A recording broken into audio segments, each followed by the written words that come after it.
And you're welcome along to Football Saturday here on News Talk. John Duggan with you through to 5 o'clock this evening. This is Football Saturday. Remember, football and off the ball brought to you by Sky. It is the title decider. Don't miss Man City versus Aston Villa on Super Sunday, live only on Sky Sports. You can text us 53106, tweet us at Off the Ball. We're streaming the conversation as well. Listen on News Talk.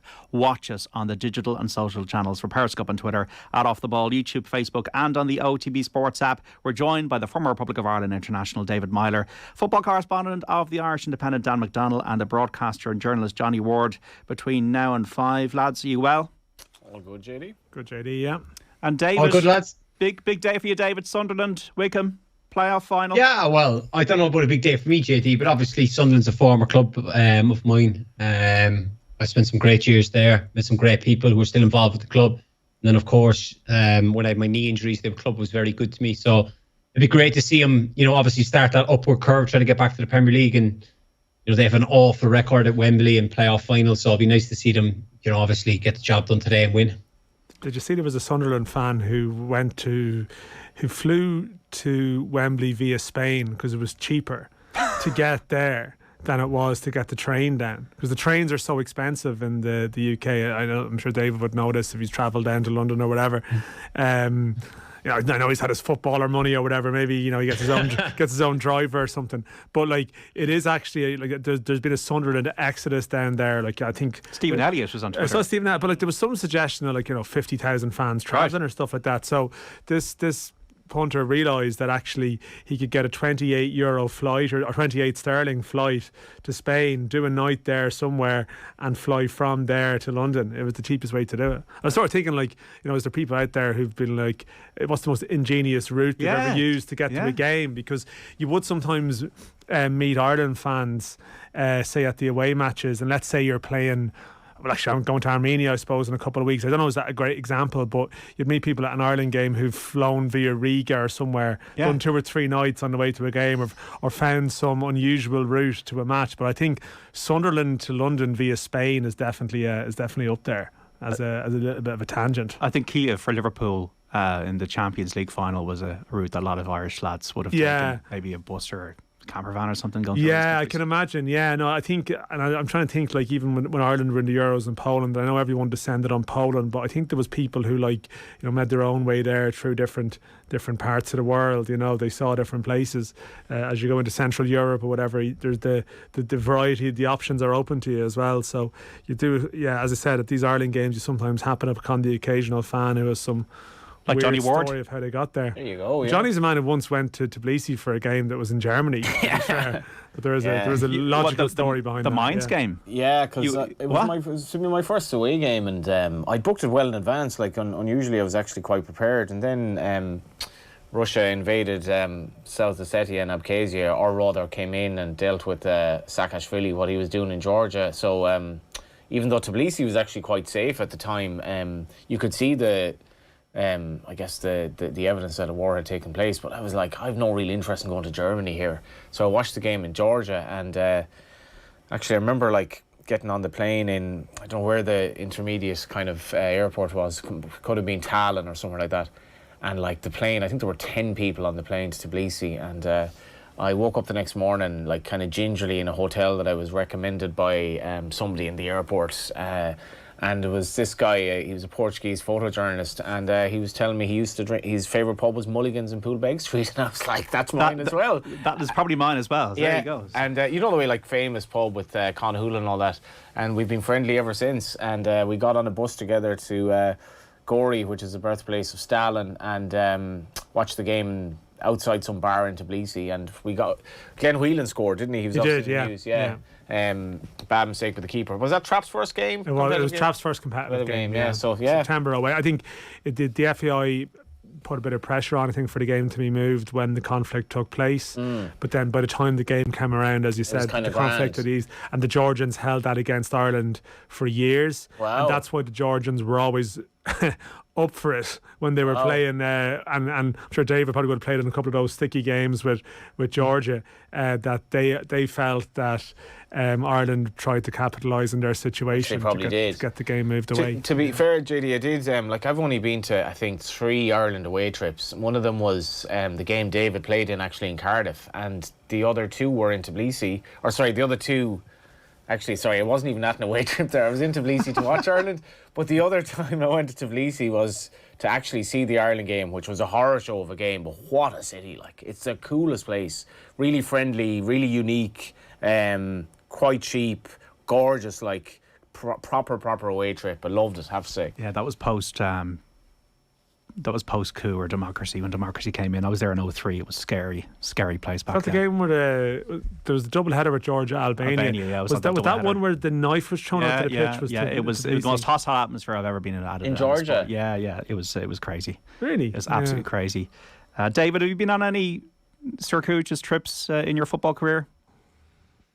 I'm trying to. I just, as obviously you mentioned it there, I was trying to think. Obviously, it's only since I've retired I've started kind of going to games as an away fan.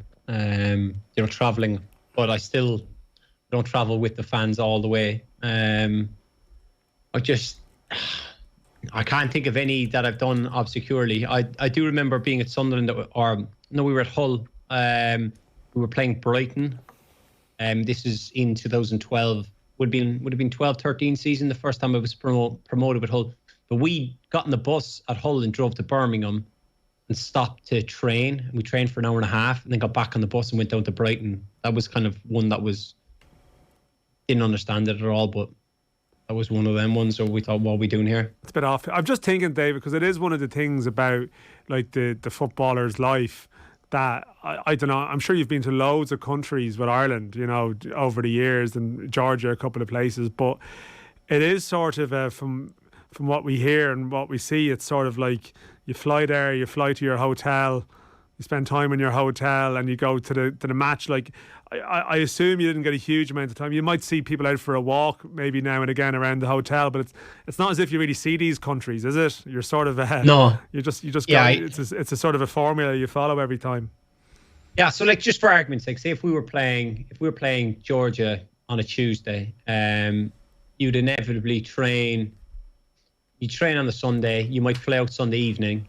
You'd arrive, like you land. Obviously, you're usually on a private plane or whatever, so you're ushered straight onto the bus. The bus is waiting for you. You'll get on the bus. You go straight to the hotel. You'll have your team up. Who's waiting at the hotel will hand out all the room cards. You go to your room. You're told then dinner's at such and such. You go down for dinner. Then you kind of like you've got a game coming up, and you might be a little bit tired. But then following morning you wake up. You go training. Or like, do you know what I mean? And then that's kind of it. You don't really leave the hotel because you don't know where you're going. It's only the morning of a game. You might go for a 15-20 minute stroll around wherever you are. So you don't get to see a lot of the city. That's the big thing. Like, even though like me and my dad love to do this, we kind of go and we like list off the amount of countries we've been to in the world. And I've been all over Eastern Europe with, certainly with Ireland and whatever. And my time with Hull, playing those games we played, say in Europa League or whatever, and you go to different places. Like, I've never really seen a lot of those cities, but I've been to loads of different countries. Very good. Sligo Rovers 1, Cork City 0 in the Women's National League. Emma Doherty on the mark for Sligo. It is Shelburne 0, DLR Waves 0. It'll be a Kerry-Antrim final in the Joe McDonagh Cup. So Carlow beat Offaly by 22 points to 17 at O'Connor Park. Down were 228 to 219 winners over Meath and Ballycran. And Kerry beat Antrim by 29 points to 221 in Cargan Park. But they'll meet again 4:30 Saturday the 4th of June, Croke Park. Antrim against Kerry in the Joe McDonagh Cup final. At the moment it is Sunderland 0, Wickham 0 in the League One playoff final. Rangers are taking on Hearts in the Scottish Cup final. That is goalless as well. What do you think about tomorrow then, David? The Premier League title race, not over. You never know. We saw with Aguero 10 years ago that there could be twists and turns between City and Liverpool. It's likely to be City, but never over until the fat lady sings. Yeah, you just look. You expect Man City to go and beat Villa. Certainly being at home, if it was at Villa, you might say okay. But I was there recently with Nathan, covering the Newcastle game, and just to watch Manchester City live was just something else. The way they can control a game, they dictate the pace, the way they move the ball. You just can't really see them slipping up. Likewise with Liverpool against Wolves, I can't really see Liverpool slipping up. I think both teams will win. But at the same time, it is the final day. I imagine there'll be a few twists and turns. I imagine there'll be a bit of excitement. But at the end of the day, I still expect both teams to win. And unfortunately, Liverpool will just come up short. Do you think the City players will be nervous? Ooh. I won't say no.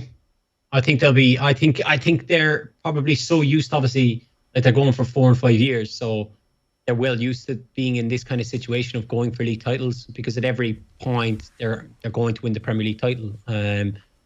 So I imagine a lot of them will be excited. They'll be looking forward to it. It's in their hands, and it's 90 minutes of football. I believe a lot of those Manchester City players will relish the challenge.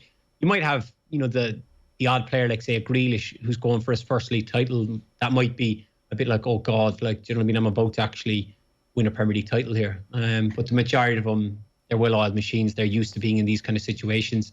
I think that's inevitably why they come up short the Champions League. It's a bit different for them. They're not used to it. But certainly I'd expect them to be fine. I expect them to be buzzing. Sunderland have scored 1-0 to Sunderland in the League One playoff final.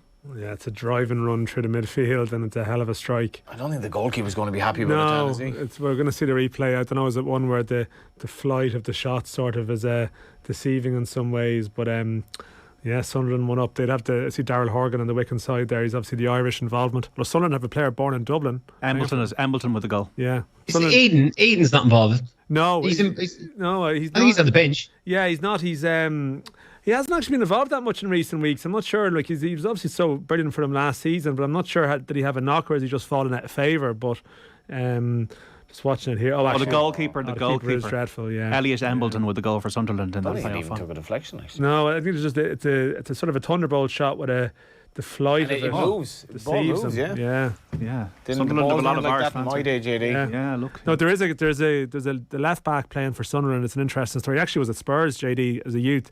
Dennis Sirkin is his name. Yeah. England underage international, but born in Dublin. He played against Ireland a couple of years back. I remember. People were like, his Moldovan family, I think. So. I remember him being on the periphery at he wasn't too far away. No. But yeah, I think tomorrow. Like, I think the thing with City is, it feels like they had their wobble against West Ham that first half last week, and even how they reacted to that, and they come out. I know they missed a penalty and all, and they could have won it. But you just feel like they've had their moment there. And I know Villa, Gerrard has used a couple of players in different ways, but in fact, even they played on Thursday. You're just thinking City have a whole week to wait for this. How can they let it slip? It would be a spectacular failure if they did. 53106, did Johnny just say that Stalin was born in Wexford? I did not know that. Corey with the eye. Yeah, it was. There was a big statue to him, JD, which obviously we took photos of, despite the fact that he was responsible for the deaths of like 60 million people or something like that. None in Russia, by the way. Didn't see one Stalin statue in Russia. All Lenin statues. Yeah, I think the statue was torn down like not that long after we were there, and there was like his home. He's actually home, I think, where he's born was kind of some sort of a museum or something. But as I wrote at the time, I think the locals liked him because he was dead. Joseph Dugashvili, I think it was his name. Joseph Dugashvili, yeah, complex character. Yeah. 53106, it was in Lanzarote Airport on Tuesday night. Met two Rangers fans who got a bus from Glasgow to Manchester Airport and flew to Lanzarote, waited 6 hours, then flew to Seville. Yeah, I know someone who was in Portugal during the week. There was a flight full of Rangers fans home as well, so all sorts of different planes, trains and automobile stuff. Without JD's laughing at something here. This is going to be good. What is it, JD? I've got one for you. Go on. I was in Dublin Airport. I would have been there Tuesday evening, and I've never seen so many Rangers shirts in Dublin Airport in my life. Right. That's probably getting a lot. Yeah, I'm going to go from Belfast. Maybe? I'm going to go. Well, I kind of looked at it. Maybe coming over from Glasgow, might have flown, and then obviously, like you said, probably fellas coming down from the north or whatever. But I was kind of walking through, like, wow, like had the Union Jack hats on, the whole shebang, the whole 6 yards. We're a tolerant country, sure. How did we feel when they lost?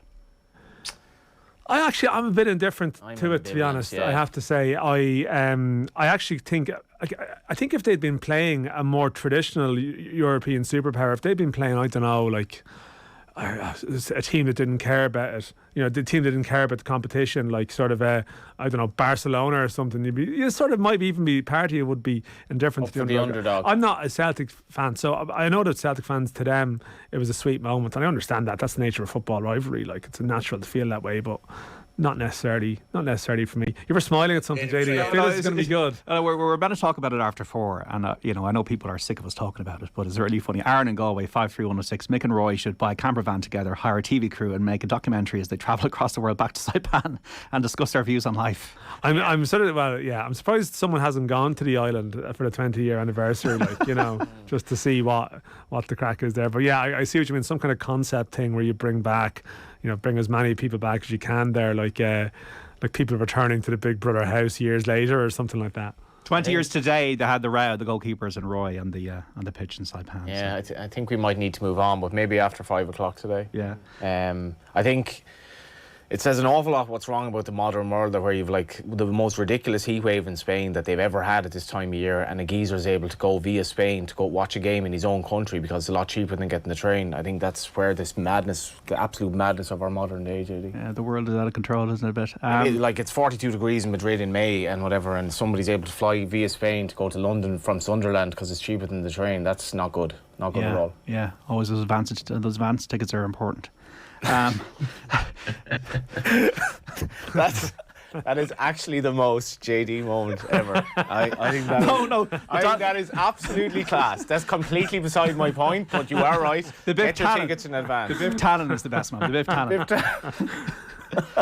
Dave, we all have things. Johnny's is climate change. God. JD's is advanced tickets. We all have things that energise us. In fairness, so train tickets are insanely expensive in Britain, no doubt. But that was a great. He is right about the advanced tickets, Johnny. To be fair, he actually is. But anyway. David, bring some sanity to the proceedings. Liverpool, look, and the record books will tell that you won both the FA Cup and League Cup. It's been an interesting time to be a Liverpool aficionado.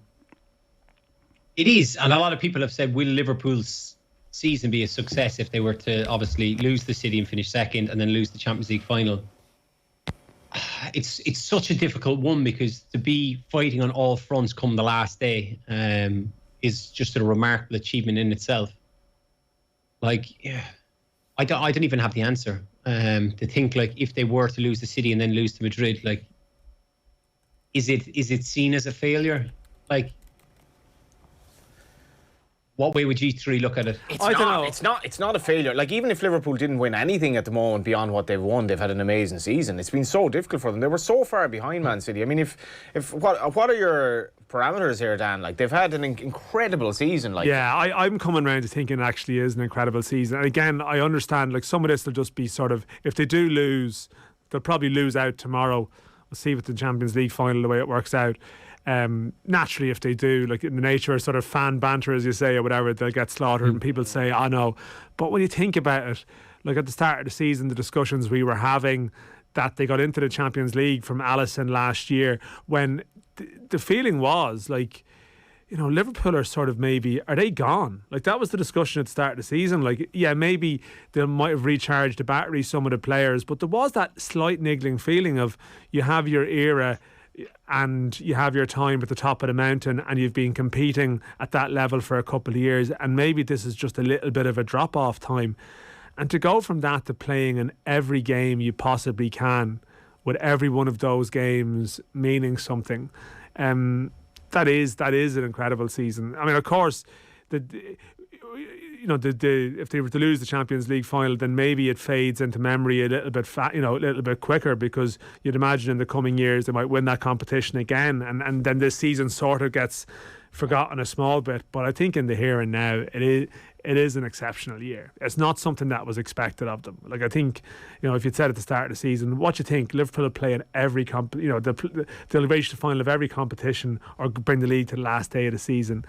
It's not something that you would expect it of them. You'd probably expect it of Man City in a way, but you wouldn't expect it of Liverpool to do that. It would also be a catastrophic failure if Man City didn't win the league. Then there's no get away from that. It's still, I don't think they'll rate this a particularly successful season. They should be winning the league, and they shouldn't be losing to Real Madrid, in my view. It's the way they lost to Real Madrid. Yeah. It's maybe the leadership issues there. I think with Liverpool, it is a very successful season because they've won everything under Klopp. If they hadn't won a league, if they hadn't won a Champions League, they'd be, we fell short again or whatever. But they've done it. He's won every single trophy at the club. And also the other night, I really felt, he talked about Ferraris in the garage, David.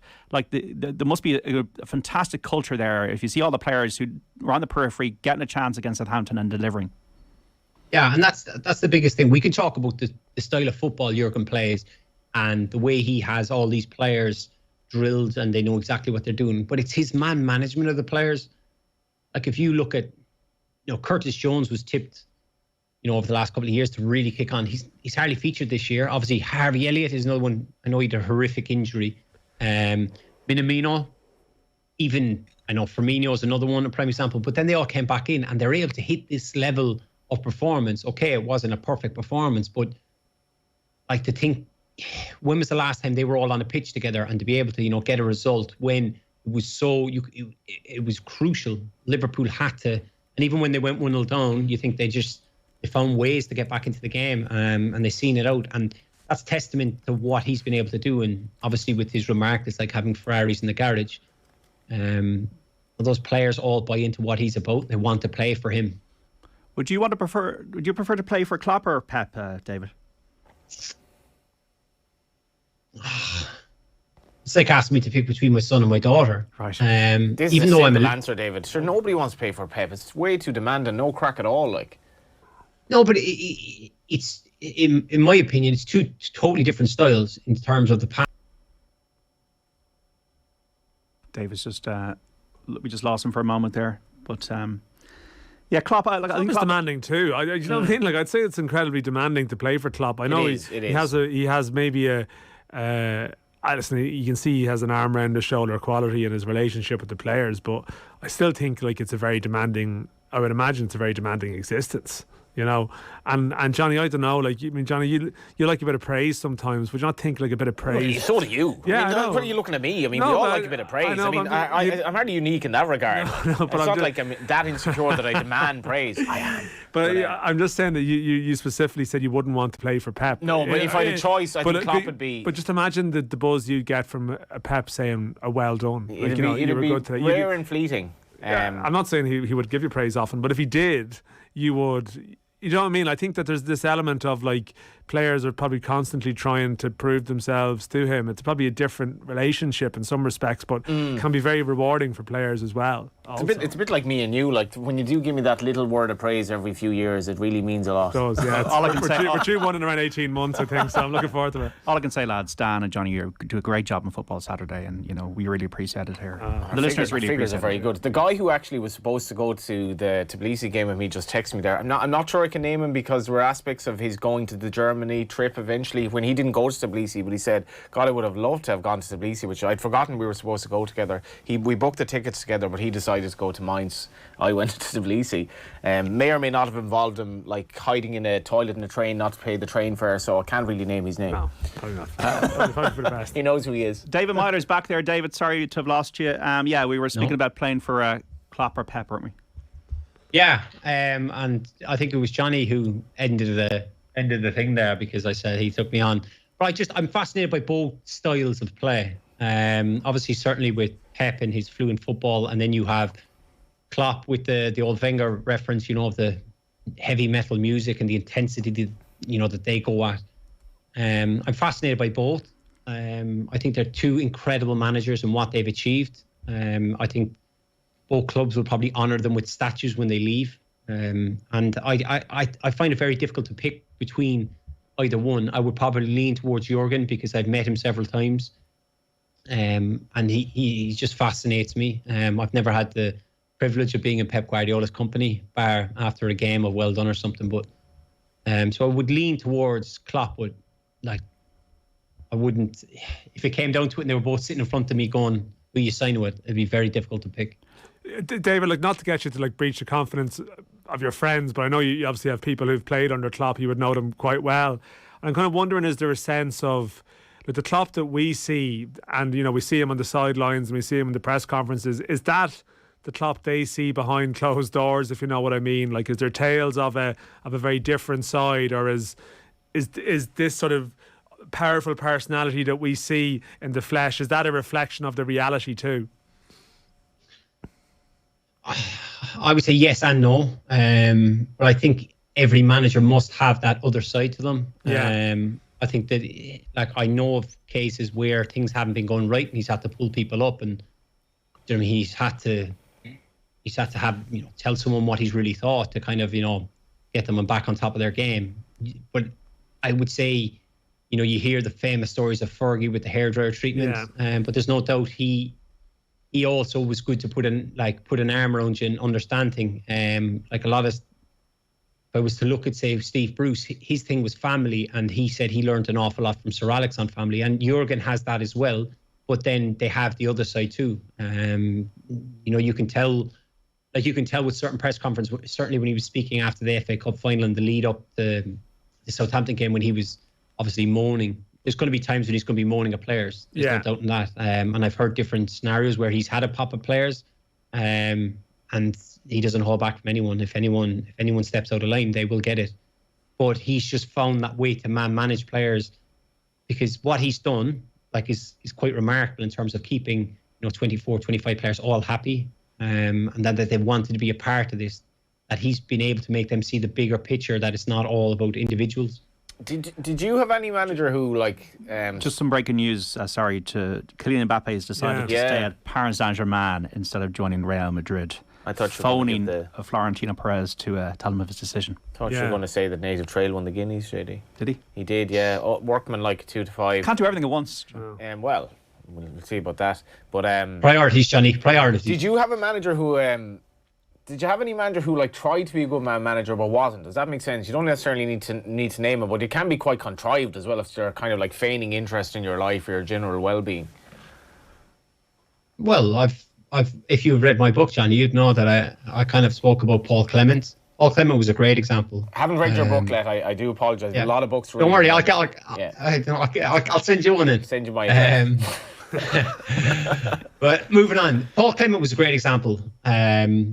I don't know if Darren Bent was on recently talking about him in England, and basically Paul was an unbelievable coach, probably one of the best coaches I've ever worked with in terms of his setup, his training, the way we went through training, how training flowed in terms of the practices we would do within that session. Everything was geared towards a game, but he just couldn't manage.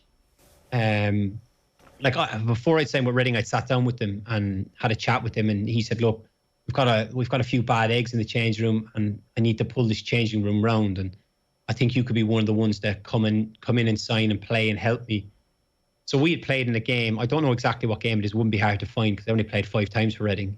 But we were winning in a game and we ended up losing the game, and we ended up losing the last 20 minutes or something like that, 25 minutes. And I came into the change room after, and there was boys all sitting on their phones texting. One lad was even annoyed me talking about it. I caught him Snapchatting himself, like taking a photo of himself, and I lost it. I just lost my head. I basically, to be honest, I wanted an argument. I wanted almost a tear up, because it was just like, what are you doing? Like, we've just lost the game that we shouldn't have lost. Do you know what I mean? If you have any ambition of getting this club back to the Premier League or getting promoted, and at the time there was a couple of other Irish lads there, McShane, O'Shea, they were kind of like looking at me, kind of going, "Not everyone's the same. Like, let it go. We understand where you're coming from," or whatever. Then Paul came in and was kind of like, "Oh, hey, everybody calm down, let's not shout at one another." And I said, "Well, they're taking the piss, to be honest. Like, we've just lost the game and they're taking pictures." And then your man tried to deny he took the photo, which got me even more annoyed. And it was just kind of like that. And there was certain times with, you know, certain conversations where, look, I'll have to take him that he was trying to do the best for Reading and himself at that time, but his man management wasn't particularly great, as opposed to other managers I'd worked with who understood you. Who understood you? Steve Bruce, Martin O'Neill. That's probably why I played so long for both. Like, certainly with Bruce, you know, taking me to Hull, obviously giving me an opportunity at Sunderland, and then with Martin, like, I think in the time Martin was manager of Ireland, I don't think Martin ever, if I wasn't injured, I don't think Martin ever left me out of a squad, because he liked my presence around there. Obviously, you're helping other lads around the place, and I was one of those ones that he could, you know, turn to with different things. And Martin understood me, and I understood Martin. I had a great relationship with him. I think that inevitably was later on. I know Sheamus was captain, but why he made me captain when Sheamus wasn't there, because I was someone he trusted and someone he could turn to. Yeah, relationship's so crucial. It is Sunderland 1, Wycombe 0, and in the Scottish Cup final, it is Rangers 0, Hearts 0. Got to take a break here on Football Saturday. Back after this with David Meyler, Dan McDonnell and Johnny Ward, and so much. The top four, relegation, loads of other things to talk about in the football world. We'll do it shortly. And you're welcome back to Off the Ball Saturday here on News Talk. John Duggan with you 3 to 5. This is Football Saturday. Remember, football and off the ball brought to you by Sky. It's the title decider. Don't miss Liverpool versus Wolves on Super Sunday live only on Sky Sports. You can text us 53106. Tweet us at Off the Ball. Listen on News Talk. Also watch us if you can on the digital and social channels for Periscope on Twitter at Off the Ball, YouTube, Facebook, and on the OTB Sports app. Delighted to be joined by the former Republic of Ireland international David Meyler, football correspondent of the Irish Independent Dan McDonnell, and the broadcaster and journalist Johnny Ward. It is Sunderland 1, Wycombe 0 in that League One playoff final. It is Rangers against Hearts in the Scottish Cup final. At the moment, that match is goalless, 37 minutes in. Also, let you know, it is Sligo Rovers 1, Cork City 0 in the Women's National League, and Shelbourne 2, DLR Waves 0, 53106. Lads, what do you think of Lampard's praise of Coleman in the dressing room after Everton beat Palace? Very high praise of Coleman, the man, says Connor. I didn't see this, guys. Did you see this? Yeah, so there was, I don't know, was it Everton putting it out themselves? They must have, because it was recorded in their dressing room, but there was like some social content of they're obviously having a bit of a moment in the dressing room after they stayed up, and Lampard made a big point of, picking up Sheamus Coleman and saying this guy is like, he's one of the best people and best professionals I've worked with, or words to that effect, And obviously, David would know Sheamus Coleman very well. Managers just seem to love him, don't they, as well, David? This is the thing, like all the Ireland managers, like yet Stephen Kenny speaking about Coleman, love him. Martin O'Neill. Roy Keane? Yes, well, even Roy Keane, will consistently reference Coleman. They all sort of seem to trust him and value his character. I mean, I know you're very good friends, but I'm guessing you know why that is. And like, he's had a tough season this year, and yet he's never really been. There was never a doubt that he was going to be involved in the running for Everton. It's just like, I know the clip you're talking about. Just shows me that Frank's a good lad. Because everyone who's ever met Sheamus knows that. It's just the type of person he is. Certainly from his upbringing with his family. Like if you're ever at Ireland games, his mother, father, brother are always there. His brothers, I should say, are always there. He's an incredible person, incredible man. He's one of them you want in the trenches with you. Do you know what I mean? He's going to roll his sleeves up. You can tell from even the game against Liverpool, the games against Chelsea United, the passion and the hunger he plays for. Like, I hadn't spoken to him in a couple of weeks. I'd messaged him a few times, obviously, after games where they had positive results. And it was only after they stayed up, he messaged me back, said it's been a tough time. But that, like, he's glued into, like, getting Everton. He was glued into getting Everton out of that situation. That was his, sole focus. They would look at him, and even though he's from Donegal, as one of their own. I know he's been there for, God, what is it, 13, probably 12, 13 years. He's been there so long, but he just embodies everything Everton is about. And I could sit here all day talking about him, the type of person he is. Like, you see snippets even from the time when Stephen first took over as Ireland manager, when all the young lads come in. Sheamus is one of the first over to greet all of them. He chats them. He wants to get to know them. He wants to make them feel comfortable. And that might slip under the radar with a lot of people, but when the captain, certainly of that stature, is coming over to you to try and make you feel welcome, it just shows you what type of fella he is.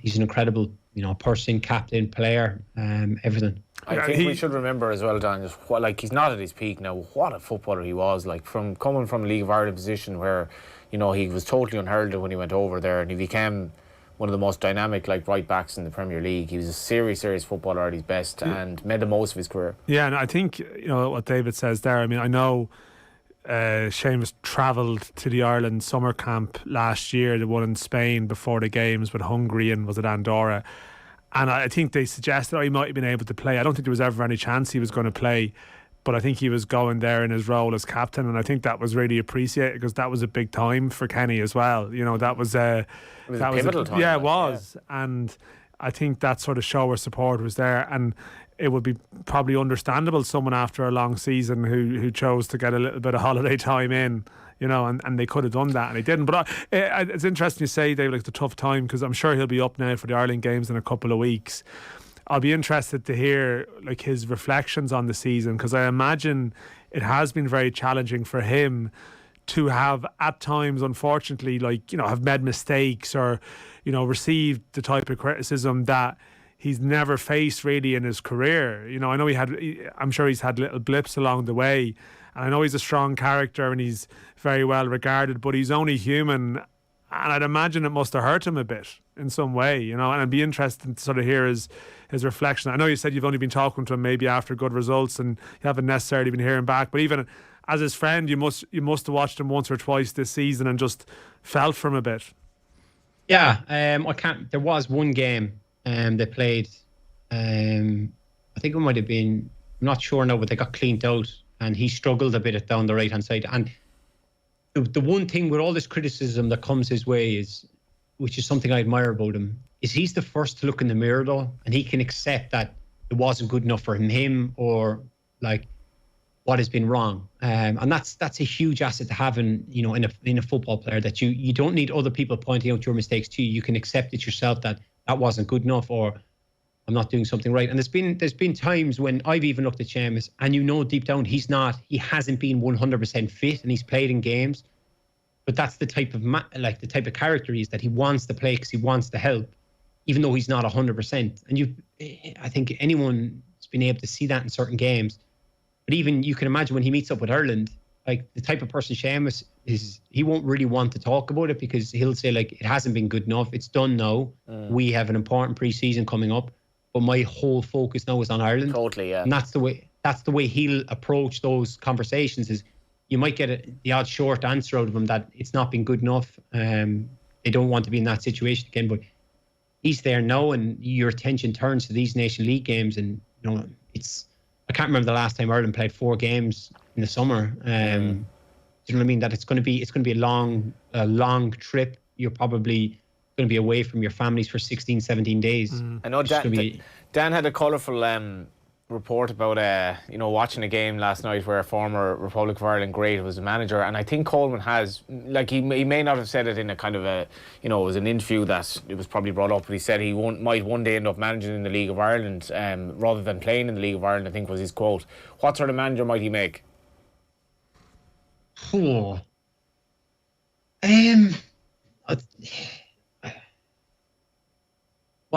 you've caught me on the spot there, Johnny. Like, I know he's coaching now, small bits and pieces with the Everton youth teams. He's kind of helping out, trying to learn his trade.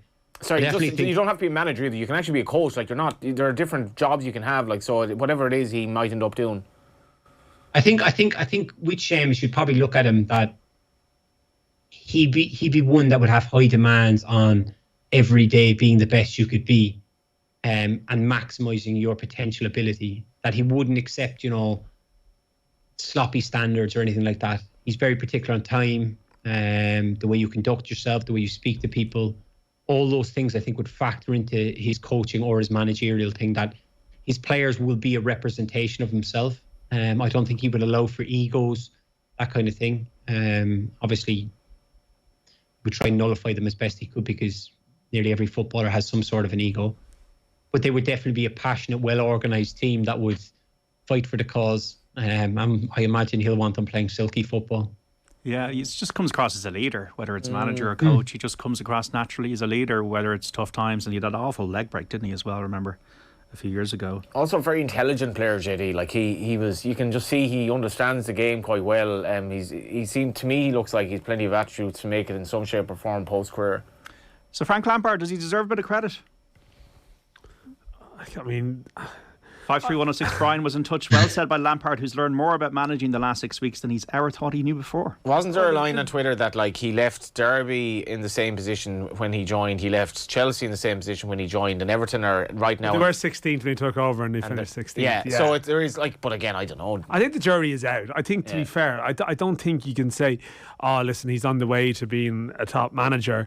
But I think sometimes it can be exaggerated criticism the other way too. I mean, they have wobbled a bit. I mean, the Brentford game, you know, there was a 10-men scenario and they didn't manage the game at all. And I think a manager has to take some, criticism for that, but they obviously did something the other night, to retrieve a situation where you did see. I was at the UCD Shamrock Rovers game, but you saw the score coming through early that Everton were down and then down again, and you're thinking, is this going to unravel? This is going to be one of these nights. So I think all the staff there and I presume senior players and everyone, they addressed that situation, but I just don't think you can see you can come down either way on the Lampard thing at this stage. Well, it's easy at the moment. All he needs to do is keep him safe, and he has. But next season will be a lot more difficult because his expectations now, renewed expectations. What it all means, though, David, is that Leeds are in trouble now.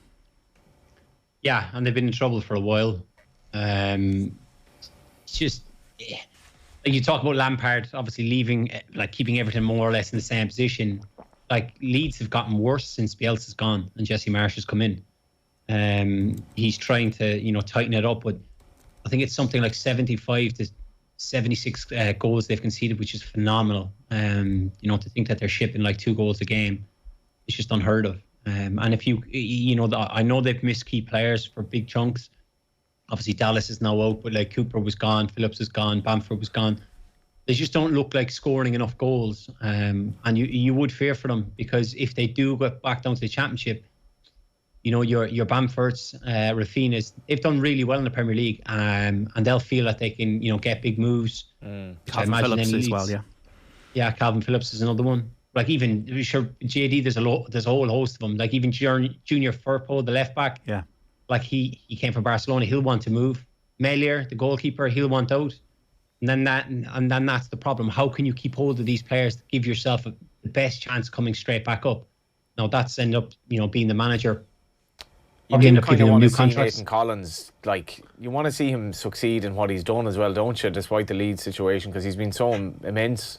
It's a high stakes relegation fight, because Burnley, with their ownership situation and everything there, I think they're really going to struggle if they go down too. So it really is one of these ones where whatever club goes down tomorrow, it's going to have stark implications for them, I think. I actually wonder in some ways, are Leeds still, even though they might lose key players, is their model there still better suited to bounce back? But I think JD so much this tomorrow as well, it revolves around Newcastle too. Newcastle are going to Burnley. Are Newcastle even up for it? Newcastle are, but it feels like they had their big night on Monday. And that's it now, and they're on holidays. But Eddie Howe is a previous with Burnley. It was unhappy time there. Yeah. But Newcastle are getting good now, and we always have a sort of the Newcastle thing is always contentious in its own way, but as a football team, they are getting better. You got Trippier going back to Burnley as well. There's all sorts of emotions at play with that. Yeah. I don't know if he's fit. But. Yeah. There's a lot. I mean, Brentford obviously have had a great season too, but they are playing at home, aren't they? So there's all these little other factors that some teams mentally check out. And you wonder, will both of them win tomorrow in some weird scenario? Yeah. Is there any chance the Spurs are going to mess this up and be a Spurs again, David? They're not going to mess it up, surely. Well, do you know what, JD? I know you're a Spurs fan, but it was after Arsenal obviously lost, everyone kind of went, oh, that's such an Arsenal thing to do, right? But it's such a Spurs thing to do, to be now in the driving seat to then slip up again. Do you know what I mean? It's like it's one of those you're kind of looking at it, kind of going, could they I'd expect Spurs to win, certainly with the players they have, the form, Heung-min Son's in, everything, but you just don't know, do you? Even Burnley Leeds, there could be a last minute goal that could end up, getting you a point, or the other team has lost. You just don't know. But if I was to hang my hat on this, I would expect Spurs to finish in the top 4. Yeah, they don't need to draw, don't they? That was the thing about Arsenal. Even if Arsenal got an equaliser the other night, that maybe just tips the balance, doesn't it? It does. Yeah, it should be enough. There's even talk about lasagna again yesterday. Gary Lineker was putting that out on Twitter, but I think they should be okay. Arsenal, they did no answers. Mikel Arteta, he just seemed flummoxed after the Newcastle game. Maybe just a bit too young and a bit too lacking in character, and maybe lacking a striker as well, David. Yeah, Eddie Nketiah has done well in the last 6 to 8 weeks. Certainly scored quite a few goals. But even so, there's been so much talk of him, the contracts they've offered him, he doesn't want, he wants out, and then he's starting him, and then the whole thing with Lacazette, him going, it just seems that it's kind of just filtered off for them. It's just fizzled out. They don't have those, you look at kind of your Granit Xhaka, that's the kind of player who should be leading the team. But then obviously his post-match interview kind of shows that there's problems there. So that certainly shows that Arteta has done well to get them where they are, but you could just tell it's a young, inexperienced squad to kind of see that out. And the performance against Newcastle was just dreadful. It was just awful. It was something that you wouldn't have expected of them, certainly in the situation they are fighting for top four. Okay, 53106, got to take a break for the news. David Meyler, Dan McDonnell and Johnny Ward on Football Saturday. It is Sunderland 1, Wickham 0 at half-time in the League One playoff final. It is goalless between Rangers and Hearts in the Scottish Cup final at the break. We're back on Off the Ball after the news with Football Saturday until 5. Don't go away. Come back to Off the Ball Saturday here on News Talk. John Duggan with you through until 5 this evening. This is Football Saturday. Remember, football and Off the Ball brought to you by Sky. It is the title decider. Don't miss Man City versus Aston Villa on Super Sunday, live only on Sky Sports. You can text us 53106. Tweet us at Off the Ball. We're streaming the conversation. Listen on News Talk. Watch us on the digital and social channels for Periscope and Twitter at Off the Ball, YouTube, Facebook and on the OTB Sports app. Delighted to be joined by David Meyler, the former Republic of Ireland international, Dan McDonnell of the Irish Independent and the broadcaster and journalist Johnny Ward. Just to give you some scores, it is Rangers 0, Hearts 0 in the Scottish Cup final. Sunderland 1, Wickham 0 at half-time in the League One playoff final. Women's National League results: Shelbourne, the champions 4, DLR Waves 0 and Sligo Rovers 2, Cork City 0. In the Tailteann Cup preliminary round, it is Wicklow 8 points, Waterford 6 at the moment and Aughrim. Earlier on in the Joe McDonagh Cup, Carlow beat Offaly 22 points to 17.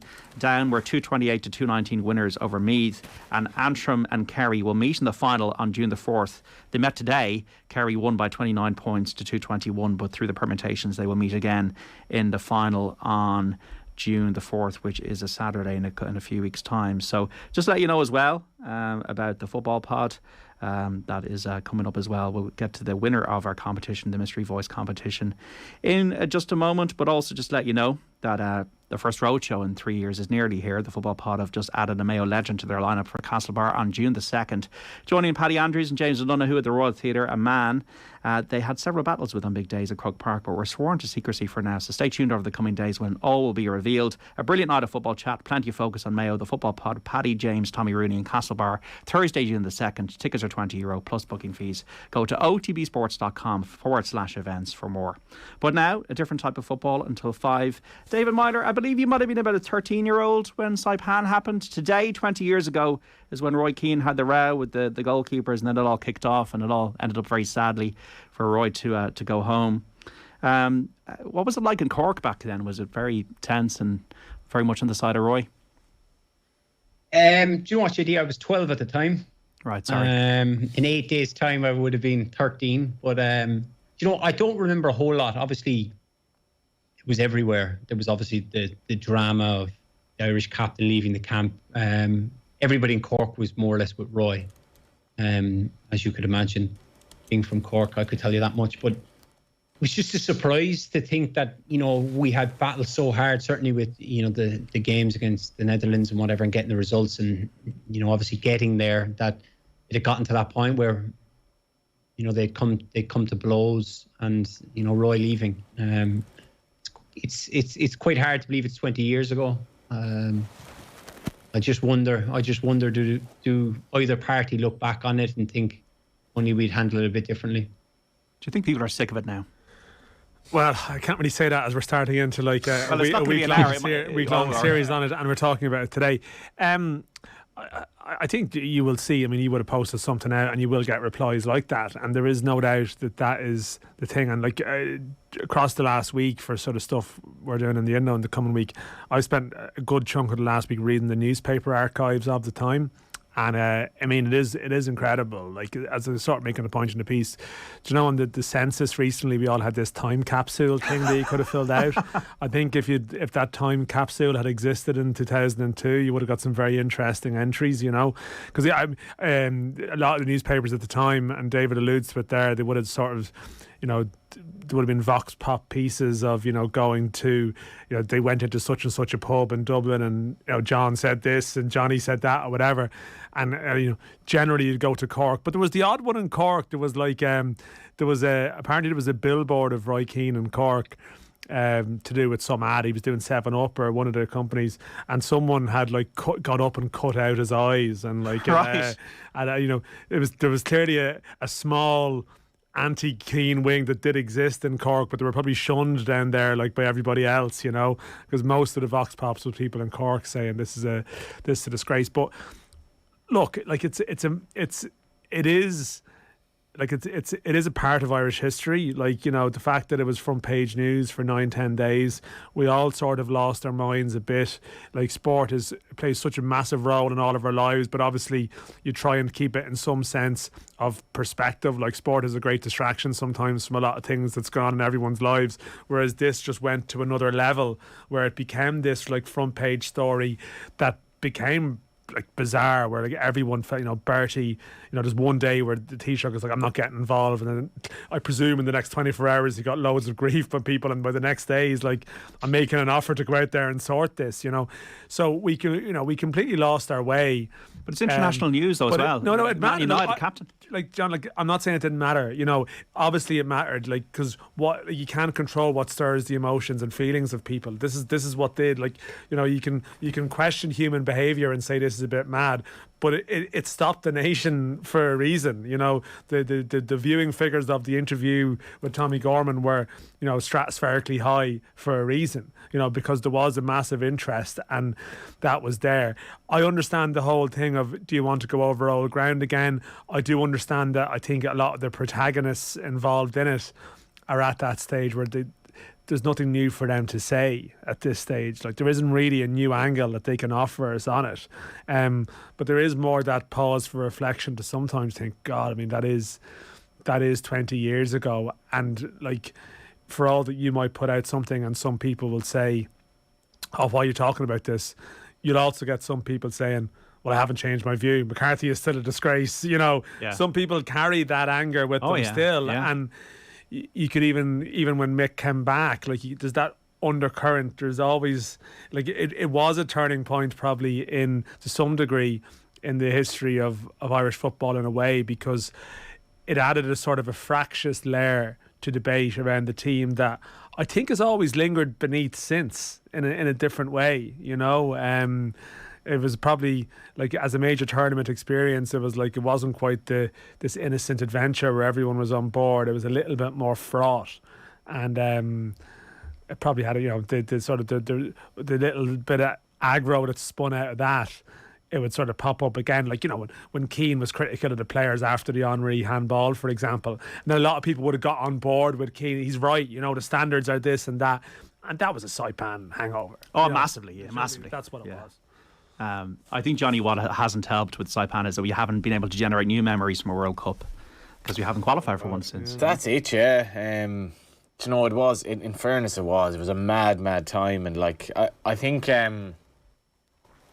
made this point before, like, whatever your interpretation of history is, it's wrong. And whatever you interpret of Saipan, whether the rights or wrongs, you will never know the ins and outs of it. I think Roy was probably in a troubled place at the time in terms of his general physical ability for that World Cup and other matters. I think he wasn't quite right, and I think he probably will regret what he did and does regret it to some extent. But I'm not sure in terms of if he played in that tournament, I'm not sure would we have been at his best, just in terms of looking back on the injuries he had and some of the things he allegedly said. Like, I don't think were fair on Mick McCarthy. And there is obviously that epic photo after the Dutch game, which I do wonder, was that photo, like, was it exactly as it was at the time, or was Roy Keane just like wrecked going off the pitch after another big performance? But it was mad. Like, we were totally wrapped up in it at the time, and I don't think we'll ever get anything like that again. I think in terms of Roy Keane, what he was as a footballer at that time was amazing, and it's kind of just as you get older now, the kids of today who are playing, they don't even remember him as a footballer. Thankfully we do, because he was an amazing footballer. Also, the smartphone age, you'd wonder if things would be a lot easier because there's so much confusion around then. Well, he had that interview. The time difference, I mean, I think you were working radio at the time, weren't you? So yeah. I don't know if we want to play it. Just want to play the day he was sent home. This is me sounding like a 10-year-old. Time now for the Bulmer Sports headlines with John Duggan. The FAI are supporting Mick McCarthy's decision to send Roy Keane home from Japan. Steve Staunton has now been appointed captain of the side. And in golf, Colin Montgomery leads the Volvo PGA Championship at Wentworth by 3 shots. More sport in full just after 6. I don't think it changed at all. You managed to get a bit of golf into that. So, Well, that's it. You know, I'm delighted we got the golf. We got. It's probably told a bit of virtual insanity there. Yeah, you need to get the golf in as well as the part. You know, but what I found was, sorry, Johnny, to cut across you dead. Like looking through the archives, I think the big thing about it was, and I do remember this because I was in Dublin that summer. It was the first summer I actually sort of lived in Dublin, and you'd be you'd breaking the bagatelle here now, are you? Nip out to get the Herald at sort of lunchtime, and that the Herald at the time would have had a late edition that would have been published then, and that was crucial with the time difference. So you'd have your morning newspapers that were obviously coming out, say at 7 in the morning, but would have gone to print at, say, 1 a.m. or midnight or whatever. So that's like 9 in the morning in Saipan, say, or I'm not sure, around that time. But so much was happening in that little window. But when the Herald came out, there was always something new, and that's when a lot of the stuff was hitting the fan, you know what I mean? And everything was coming to light that they would have slept through in Saipan, certain things at home, like even the Roy Keane interview, say, but they would have woke to it the following day. And it was, the sort of domino effect of the drama, that it was the early part in the morning here where all of a sudden you were, and it's true now, like it would be tweeted. You know what I mean? Like WhatsApp groups to be like players, even on the 2 days before when he had the row, which was today, 20 years ago, and then he said he wanted to go home, and then he was persuaded to stay, or he decided to stay, which is before then he did the interviews with the Irish Times and RT Television, and that was the one that looked really bad. And then the Sun Independent obviously didn't come out for a few days, and then there was the whole meeting. But like, would that meeting have been videoed? Well, I know what you're saying. Like everything would have been of its time. I think, there's no doubt there was these communication errors that were an issue. Like even that the player statement was erroneously released before Mick McCarthy's statement at the end of it, and that wouldn't happen now, And there was definitely a whole sense of there would have been an around the clock element that might have made things easier. People would have, like with COVID, everyone would have just got on Zoom and sorted it out. You know what I mean? Like there would have been a Microsoft Teams meeting, and that would have that would have got on top of things earlier. But then there also would have been video footage of the pitch, so people could see how bad this pitch actually was. You know what I mean? Everything was sort of suspended in time. Like I was slightly envious now, I have to say, in some ways, of the lads who were covering it, who were over. Well, Roy Curtis was on the Saturday panel earlier on, and he said like you got to remember, Saipan was like going to the Canaries from Ireland, so they get to Japan, they've got to go down to the Canaries, to this island for R&R for the week, with no facilities really, and then go back to Japan. So it was crazy. It was absolutely crazy. Well, like it was 2 weeks of preparation. 1 week was meant to be R&R, and then there was 1 week of high class preparations in Japan before the Cameroon game. The best thing probably would have happened was for Keane not to go until he went to Japan. Yeah, it just goes to show. I mean, like, wasn't it England with Capello in 2010 in South Africa? You hear that where they stayed wasn't great. The players were miserable. Like, so many other nations have issues with these tournaments when Germany in Russia. Yeah, it's so much is about how long do you spend together. You have to get that that balance right. Well, you'd hear about, say, 2012 that it was by the time they got to it, they were wrecked. And I think, to be fair, I think O'Neill and Keane, I think they might have got that balance better in 2016. Say, and there's so many elements that come with preparation, and this was just Ireland's version of it. It was just an extreme version because you had the world's, not the most famous footballer, probably would have been Beckham at that stage, but certainly the most maybe influential one in some ways. Yeah. Maybe the most combustible as well too. But I always find that people will ask you now, and maybe our texters or people, were you Keane or were you McCarthy? I always think that there was like a silent middle that you never really heard a voice. I just remember being exasperated. I wasn't sure who was right or wrong. Maybe I was a little bit more sympathetic to Keane at that stage, and I wouldn't be as much now. But the main thing was whatever about that, hoping he would come back. And I think there was a lot of people who existed who were just, can we just get him back and get over this for a couple of weeks? Yeah. But obviously it wasn't to be. The both of you were not. And this is the thing about it, JD. Like, if you think about it, me and Johnny were the same age. We're like 19 that summer, and you probably think, well, Ireland will get to another World Cup because they've been to three of the previous four. I mean, Ireland, we're going to be 43 in 2026, not even sure to qualify. That's the sadness of it all. Yeah. That is our last World Cup story, and it might be for a while. Yeah, and Yeah, I think that the way I see it now is that both of them were at fault, you know. Keane should just let it go, should have treated it, and maybe it wasn't communicated to him that this was meant to be just a chilled week before we got to the serious business, and then McCarthy shouldn't have, confronted him in front of the players like red rag to a bull. Yeah. Like David, like you'd wonder if they both are regret it now, you know, or if it's obviously we just seem to have lost David there. They're probably better off, probably not to get involved in this conversation. To be honest, I do think though, I do wonder about Keane's state of mind when he was over there. Like, I don't know if Mick McCarthy could have done an awful lot differently. And bear in mind, I mean, their relationship was strained, but like, I don't know. I mean, was Roy Keane acting in a rational manner at that time? I don't know. I think we're in danger of like pouring over those details, like, you know, in that sort of sense of, I know there's various pieces being written about this, and there'll be various theories that would exist around it. We should remember as well at the start of that campaign, like, he was disgusted that we celebrated effectively a 2-2 draw after blowing a 2-2 lead in the Netherlands. I think that's important to remember that's what Roy Keane was about. Yeah, well, Roy Keane was just because we were Ireland, he didn't accept, and we did an awfully tough group, he didn't accept the fact that we'd celebrated a 2-2 draw after being 2-0 up. I like that. Yeah, and I think maybe Roy Keane's mind at the time, we don't know what was in his mind at the time, was like, I'm here to work, I'm here to hit the ground running, and this is not what this should be about. And like, I think that's where you had it was almost like same old Ireland. David, if you're back there, do you think they both regret it now? The one question I always had, JD, that I would love to ask Roy was, if he hadn't played in the 94 World Cup, would he made his peace and played?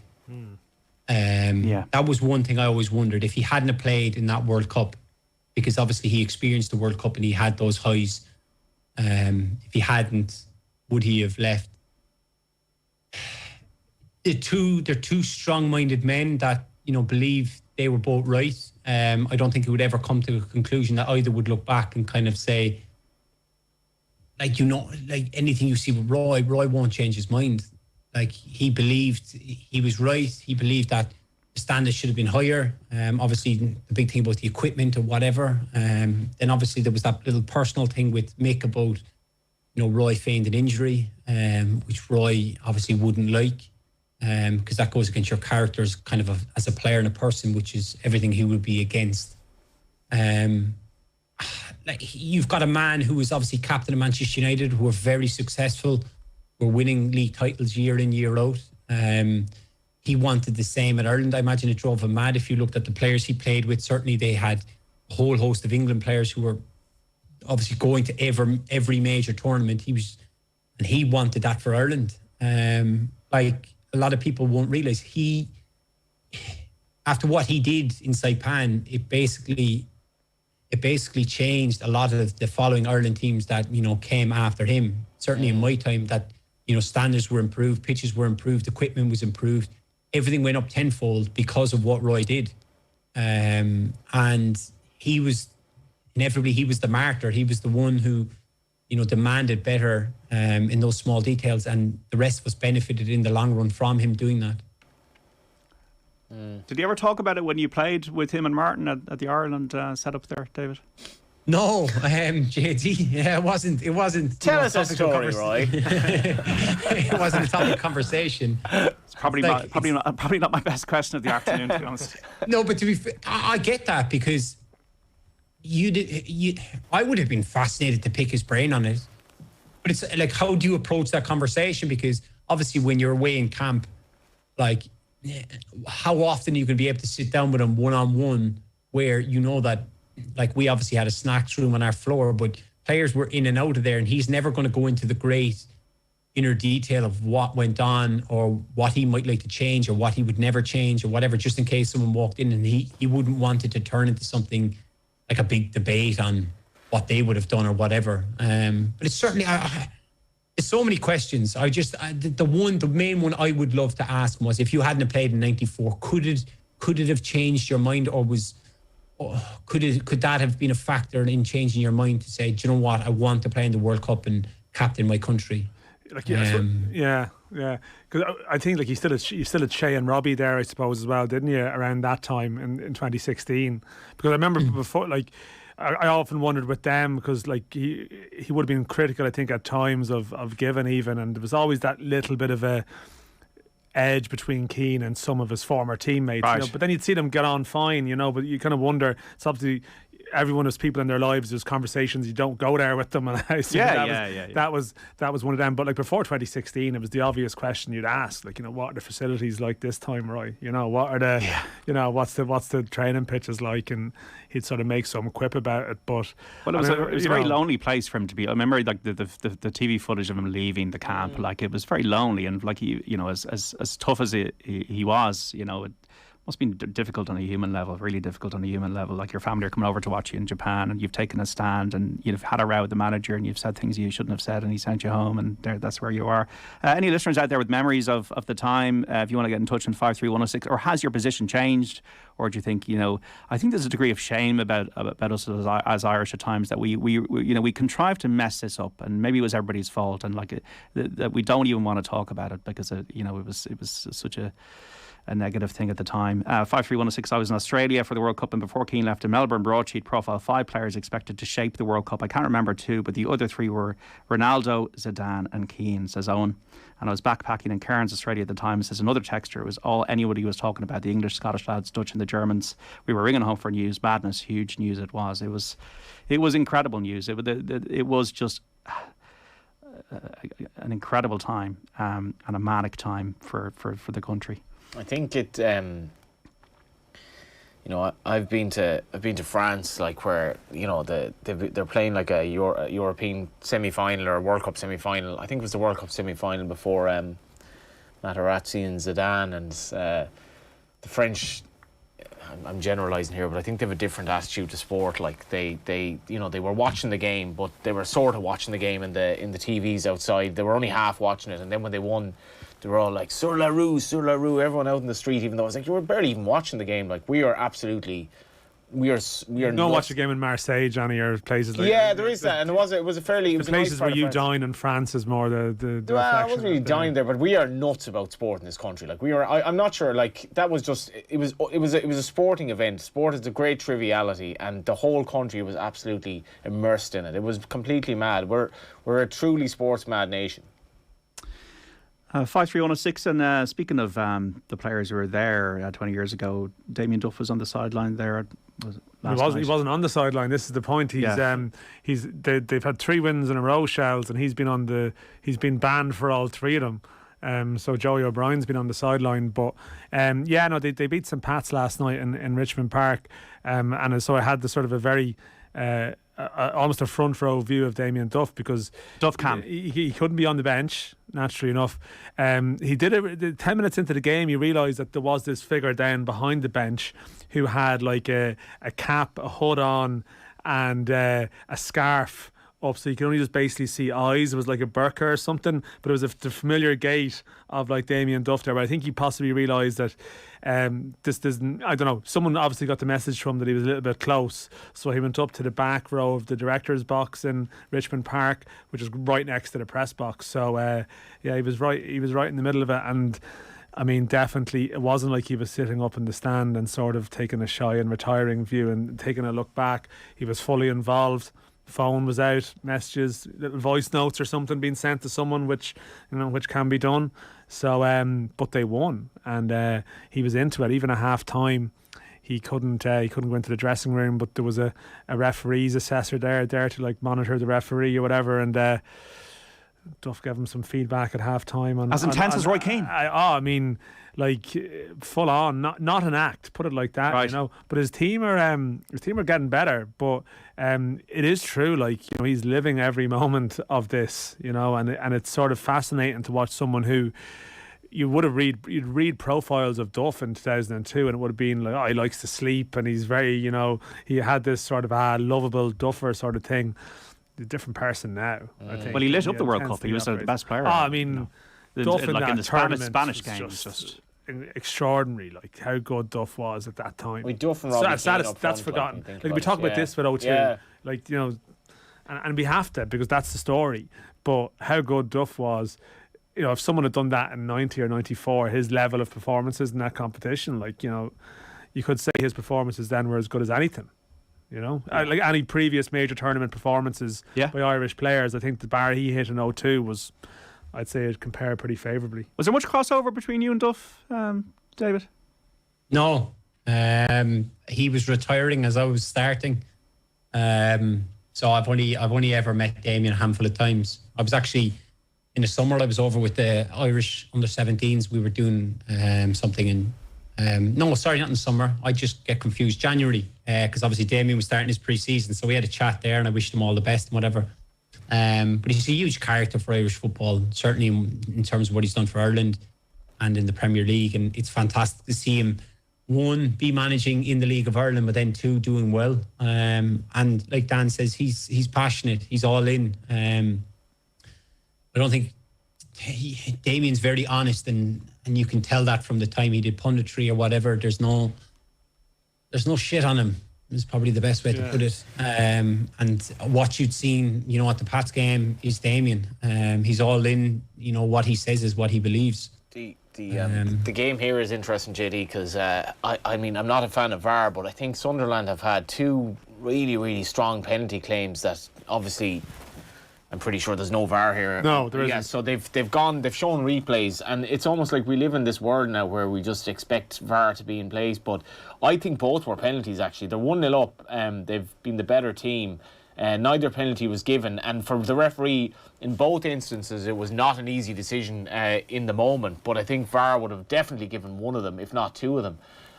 So there'll be a lot of controversy if they don't hold out here. They're 1-0 up with 20 to go. Horgan has been taken off. Is there I'm sure there is VAR. Is there? I'm kind of wondering about this because I heard something yesterday. They were saying it's in the Championship playoff final, but they were saying like you can't have VAR in the Championship playoff final, for a team that to go up to the Premier League, and you couldn't have it in League One playoff. So they've decided to put it in all the playoff finals, because they were then talking about that the players need to be careful, or would it be something that the managers would approach because every single thing is going to be monitored from corners, free kicks, or whatever, because VAR is in use. Wow, okay, that's interesting. So they haven't referred to it once then, because there was like I would have thought there's been two penalty incidents like listeners haven't seen, and there was one. I actually thought the first half one I thought that was the penalty, yeah. and would be one that you would refer. So yeah, maybe it is there then. Yeah, like I'm a betting man, but JD doesn't help me get any winners. But I'm 99% sure that there is VAR in this. Obviously, somebody will text into the country or otherwise. But winners, no, he's probably right. The last 6 months, to be honest. JD's still recovering from that that's a 2-foot tackle, I think. Given the way the PGA tips are going this week, you're probably right. Patrick but David, we will turn this around. I guarantee we. JD, I was with you the whole day in Cheltenham. Do you know what I mean? Oh, this Cheltenham was the worst year in 15 years. So we will turn this around. We'll turn this around responsibly. Thank you, JD. Yeah, it's 1-0 to Sunderland against Wickham in that League One playoff final. Still goalless between Rangers and Hearts in the Scottish Cup final. Got to take a break. David Meyler, Dan McDonnell, Johnny Ward, Football Saturday. News Talk after this. Going with you through to 5 o'clock this evening. This is Football Saturday. Remember, Off the Ball football brought to you by Sky. It's the title decider. Don't miss Liverpool versus Wolves on Super Sunday live only on Sky Sports. You can text us 53106. We have been talking about Saipan, and Liam in Donecarney has said, lads, for the love of God, just stop. It's over. It was 20 years ago. Liam, the good news is we're not going to talk about it for the rest of the show, and I'm never going to talk about it again. David Meyler, Dan McDonnell and Johnny Ward with us until 5. And David, the Billy Sharp, this stuff has gone crazy in England, and maybe it's just once again smartphones and all that, but an individual assaulted Billy Sharp after the Nottingham Forest Sheffield United game, got a 6-month prison sentence and a 10-year ban from football. And then Patrick Vieira was accosted by another, I would call him a muppet, and then he reacted. Did you ever get embroiled in pitch invasions and feel like your safety is under threat or whatever, or is this a new phenomenon? No, JD. I had it like when I was at Hull. The first year I was promoted, in 2013, that season. We played Cardiff on the last day. It was kind of a famous day in the Championship where we ended up, drawing with Cardiff, and we got promoted automatically. But the fans rushed the pitch.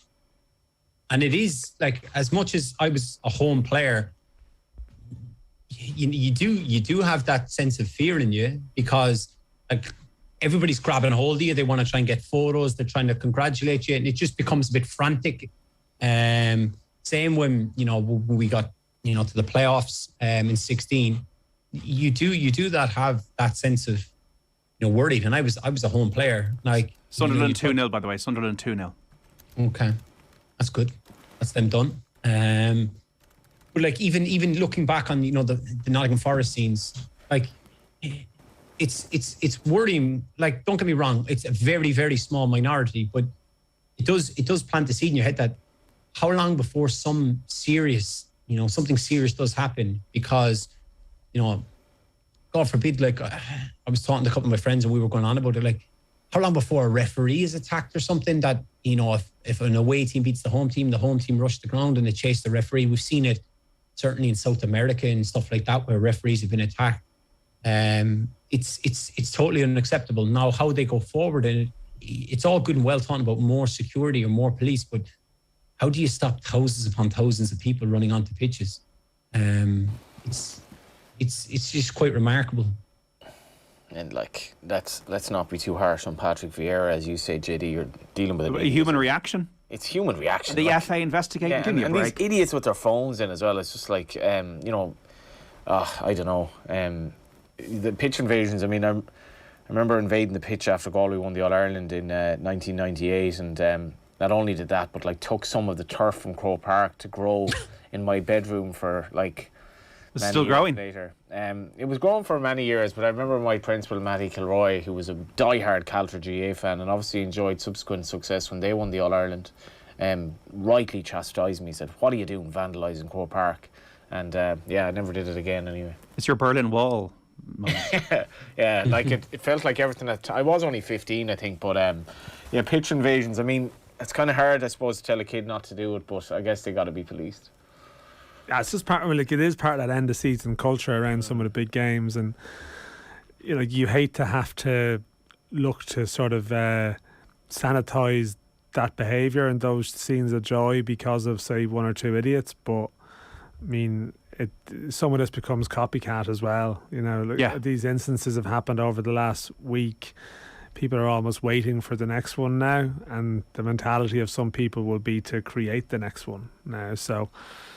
Yeah, I mean, they're not going to put fences around grounds in England again, aren't they? So, but I think points deduction is probably the only thing for the clubs. Maybe, yeah. Stadium. I mean, this is the thing. You hate to do this because it punishes everyone, but I mean, if you do suddenly have a situation where you're playing a game behind closed doors, if your club is like returning to the Premier League or the equivalent level for you, the level up. I mean, maybe you do have to hand down those extreme punishments. Second for Sunderland as well, JD. Should have them on their way. Thoroughly deserved. Yeah, and it's goalless between Rangers and Hearts in the Scottish Cup final at the moment as well. David Meyler, Jake Daniels came out during the week to Blackpool, young lad, striker. A turning point, hopefully, for football to get with the times. Yeah, look, it's what an incredible, brave young man. Like, imagine, like I said, I did an interview last week or during the week on this, and I just said, can you imagine how he felt when he woke up the morning after doing it, have that weight off his shoulders, obviously such a young man starting out his career, to be able to share that with the world and see the love and support he's had. No footballer should have to suffer in silence. And, he's obviously taken a huge step, and you hope that if there are other gay footballers out there that they can follow in his footsteps. Because it is 2022, you have to get with the times. I know there's going to be times, Jake is going to have this thing where he's going to go to away grounds and he might get taunted, but those individuals need to have a good, hard, long look at themselves, because society has moved on. You need to, these older generation people that don't accept this need to have a good, hard, long look at themselves. And all credit to Jake for coming out and being inevitably the first one to really be honest and be open. And I'm so happy for him that now he's getting the love and support, and his teammates, his club, everyone are getting behind him. This is the thing though as well, like you say it's brave, David, and like that's fair enough. He's a 17-year-old, right? If you're a 17-year-old kid nowadays, it's not like being a 17-year-old in the 80s. Like, as you say, David, things have changed, and for him to even think that it would be any way like rational for him to suppress this and not live his life and suppress it in the dressing room, and then like all the rumours that might like come out of that, like that this was even anyway of a choice, like this should just be, since Justin Fashanu, how many thousands of footballers have there been? Like it's absolutely insane. I don't think Jake Daniels, like I think Jake Daniels will have a perfectly good life now. I don't think he'll suffer from this at all, relative to how much he would suffer if he suppressed it. And you look at like some of the sporting people who've come out in Ireland, and I think they'll all overwhelmingly say, yeah, I made and actually it was an awful lot easier afterwards. So it's kind of weird that this is still a thing. But as I was just saying to Dan off air, like, I mean, I don't know any out footballer in the League of Ireland, for example, and I presume if you have 400 League of Ireland footballers, I presume there is one, but so it's still seemingly a bit of a thing. Oh, it is. It's a massive thing. Like, you asked the question, why do so many players come out gay when they retire? We've seen that with Hitzelberger as an example, but I don't know, is it this bravado thing in change rooms where, you know, did you see a macho culture and a masculine culture in an inappropriate culture in dressing rooms, David? Did you experience that, or was it a mature, refreshing culture? There's a bit of everything, JD, in a changing room in terms of cultures. Like, I wouldn't have said, like, I personally would have felt if anyone I played with over the years had come out as gay, that I know I would have supported them. But I can't speak on behalf of other players, and the cultures inside changing rooms are so different. Like I say to people, you know, people I meet in the street, in a pub, wherever it may be, you'll never understand a changing room till you're actually inside one. Like, even different scenarios that we've seen with fallouts, like a lot of stuff that goes on in change rooms first up, it wouldn't be accepted in workplaces. Yes, it has changed a lot. Every kind of decade it seems to change, but it's a place that, you know, it is a bravado thing. There's a lot of egos floating around, and, you know, there will have been I'm going to say there are probably other footballers who are, and they feel they mightn't have the strength in them to come out and feel that they will be accepted in their changing room, that it might create an awkward environment. And someone like Jake coming out could end up being a catalyst to all that, you know, you will be accepted. But a changing room can be a very difficult place. Is there just a relentless stream of banter, in inverted commas? Yeah, and that's the big thing, is where do you draw the line with banter? And I can tell firsthand that in the change rooms I have been, there is no line for banter. It goes the whole way. And some of it does end up going too far. Like,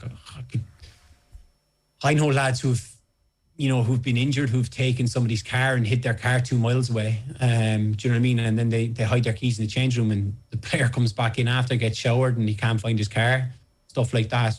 That could be, well, it is a form of bullying, but in a football place, it's, you know, that's kind of some of the stuff you go on. If you have any, you know, current or past former footballer come on, they could probably tell you different stories of different things that have happened.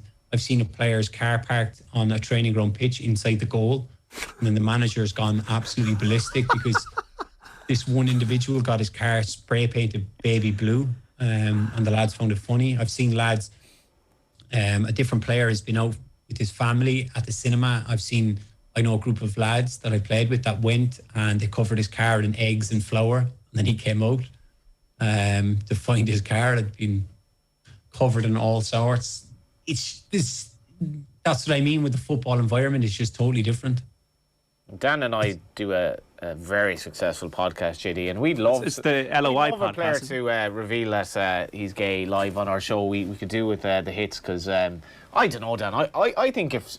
Just say, and again, okay, maybe there is nobody gay in the League of Ireland, maybe whoever, but like if somebody in the League of Ireland dressing room came out, I've no doubt that all the players would rally around him. Like, I think you have to be like wary of, like, I know it's only a joke, but like portraying it as, like, you know, this would be good for publicity. Do you know what I mean? Like, I think I know what you're saying. I think there may be some players who just decide they don't.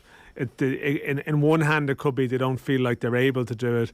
On one hand, they may feel like they want their life to just remain private as well too. Like, you know, people that's the other thing. It shouldn't even matter. People will have different reasons, you know, for different things. You know, there's all sorts of sort of situations in people's life that they might just decide, well, this is my work. Why should this matter? Yeah. You know, but I think, like, culture is obviously the word as well, like, too, and it's something becomes like, I understand people say, why is this even a story? Like, it's a disgrace, it's a story, but it's really, really important, this story, the Jake Daniels one, because it makes it easier potentially for the next one. you know, and it has to reach the point where it's sort of, where it doesn't become a big deal anymore. So Justin Fashion, who committed suicide. No, I mean, like this. That was completely separate too. Yeah, but like he was a complex man, and like there are a lot of people. He was under investigation. You know. But there are a lot of people who have suffered, and I think Dan is right. It is very, very important, these things. Yeah, so like, and of course, like the football environment is sort of. It is very unique. I mean, I suppose there's probably people in other workplaces with sort of gay workmates where, it just becomes a part of their discussion. It just has to be normalised over time. Do you know what I mean? Players just have to become a little more used to having players around their dressing room who are open about that. And there's still a road to travel for that. I mean, the fact that it's taken this long, I'm not sure, like, to describe it as, say, some kind of turning point, which no one has. I still feel it's still a 17-year-old footballer starting this journey, and it's terrific. But there's still a way to go. But then, I mean, you have a situation where, like, the World Cup this year is going to a country where they wouldn't even be welcome. Albeit with a female referee. Goalless between Rangers and Hearts in the Scottish Cup final. Sunderland 2, Wickham 0 in the League 1 playoff final. Is there a match fixing problem, Dan, in the League of Ireland? You've got 3 minutes, Dan. You generally do the League of Ireland stuff in about 3 minutes. Yeah. I know. I mean, this is obviously a very serious story this week. It's a historical investigation, but I mean, it's only a couple of years ago, and it does also. I mean, 2 people taken into custody this week, and this is a fact, are current players in the league. So, we will see what happens. I mean, all 10 men that were in this week, which included 7 people who've played in the league. With all the activity centred around matches involving one club. I mean, they've been released and a file has been prepared, and we'll see what comes from it. I don't believe that there's like some kind of rife ongoing problem, JD, but I also know that the league has had instances in the last decade that would be alarming, and it is an environment where temptation would potentially be there, because there's a lot of money to be made, and in leagues where people are earning small money, unfortunately, you may have there's a danger of sort of bad eggs, infiltrating a dressing room and causing problems. Just briefly on it, Dan, if I've time, JD, I think like this was a very good week to see that 3 years later that something like this will be investigated, and it's very, very difficult for any player to get away with this now, because there's so much traceability as well. So if something does come out, like there's a lot of circumstantial evidence that will be there, and it will definitely discourage anyone from doing this again. And I'd really like to laud like the Gardaí for this operation. I think they're doing a good thing for football in this country. I don't think it's an issue really at all anymore, and partly because of what they did this week. Okay, just before we say goodbye, to celebrate bringing the football pod on the road, we were today giving you a chance to win 2 tickets to join Tommy Rooney, Paddy Andrews, James O'Donoghue and special guests at the Royal Theatre Castle Bar on June the 2nd. A bit earlier on, we asked you to name this mystery voice. Now, I'm not a regular sandwich maker. Of course, Micheál Marhurtig. Congratulations to Grania Kelly from Castlereagh, Kenny Roscommon. You've won a pair of tickets to the event, Grania. Fair play.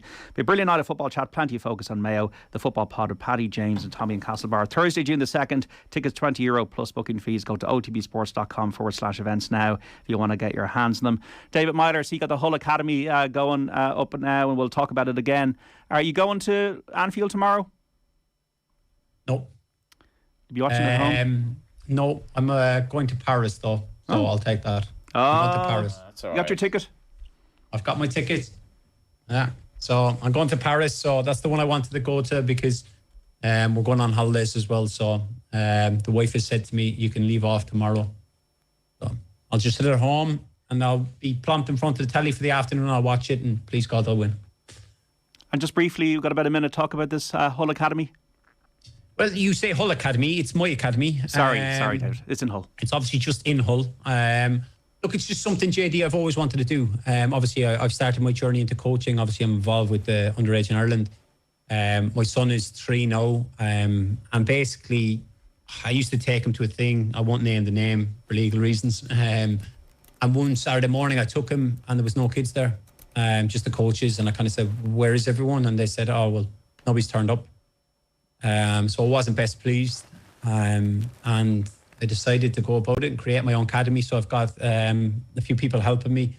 I'm hoping to launch it in the start of July. I'm just trying to nail down all the coaches because I'll probably need about 10 coaches. It'll be based from under 4s to under 14s. It'll be on once a week, 2 hours of training. And then, depending on numbers, how far I'll progress, whether I turn it into kind of a local side around here. And then, fingers crossed that all goes well. And then I'll look to launch one in Cork towards the end of this year, maybe next year. Best luck with it, David, and thanks for today. Cheers, gents. Speak to you soon. Enjoy Paris. And Dan and Johnny, thank you. Thanks, Judy. Thanks. Dan McDonnell, Johnny Ward, David Meyler on Football Saturday today. We got to leave it there. We got run out of time. Sunderland 2, Wickham 0. Rangers and Hearts in the Scottish Cup final going to extra time. It is goalless there after normal.